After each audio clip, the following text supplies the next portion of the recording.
You're watching Roll for Crit here at PhD's Speed Gaming event. We're talking to Mary from Resonym Games, and you have this awesome-looking game, Monarch, that you've created. Why don't you tell us a little bit about it? Yeah, well, in Monarch, you play as sisters vying for the crown. Your mother, the queen, is dying, and you have to show that you could be the best ruler by assembling a majestic and glorious court. So it's set building, but it's also a lot of strategy and some sabotage when the sisters don't get along. Of course. I have one sister. Right. So I have can two relate siblings, so halfway. yes, I can. Yes. The best thing is when sisters play the game, because Right. then you see the game really take on its majestic glory. Yes. Right, yeah, that'd be a good thing. Yes.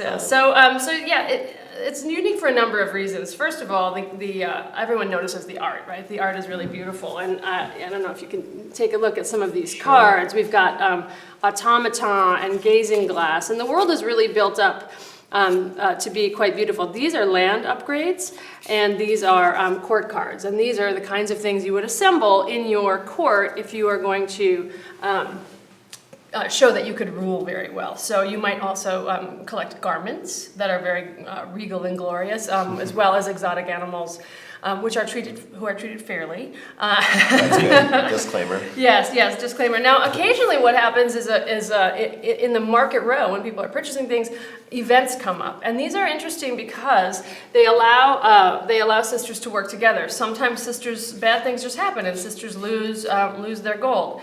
But sometimes the sisters lose things or gain things by working together. And that's one of the interesting things about the deck, is that there's sometimes these prisoner dilemma moments that come in that you can opt in and out of, but that engage the players together more than your typical game like this would allow. I think that's a good idea. So it's not just a simple backstabbing, that one might expect in a rise to power. Right.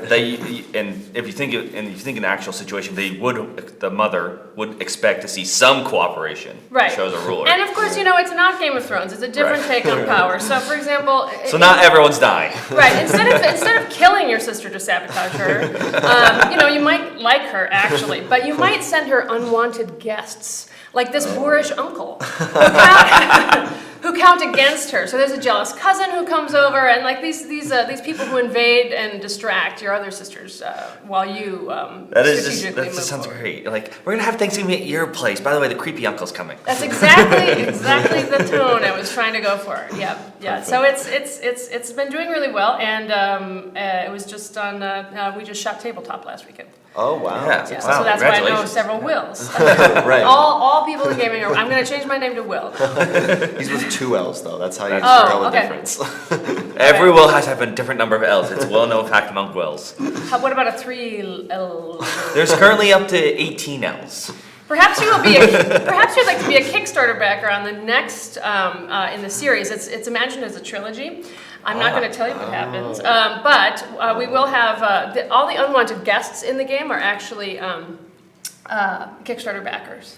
So that man is a computer scientist at a university near you. That is a great idea for backers, but I also like the idea, and some games do this. It's a little bit rare, but almost like when they do another game, it's actually a story.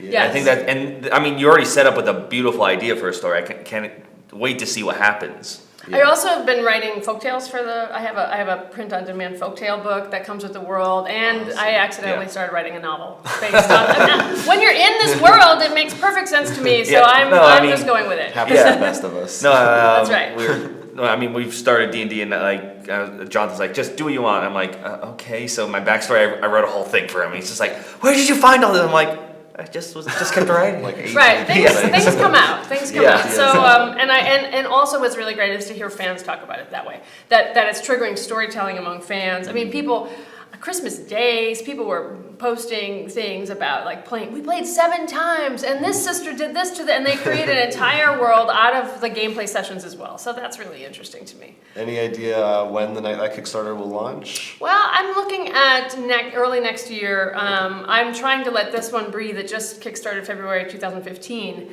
So it's in its first year, really, It's a year and a baby. half. Yeah. It's new, but it's going to Barnes and Noble in the summer of 2016. Awesome. Fantastic! Yeah. Wow. And it's it's getting out there. So it's really great. Well, congratulations. The game looks great. Yeah, check it out. Game's Monarch.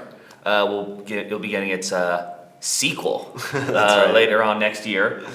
But until then, you have plenty of time to write out your story of what happens in this kingdom. But for now, this is Roll for Credit at the PhD Speed Gaming event.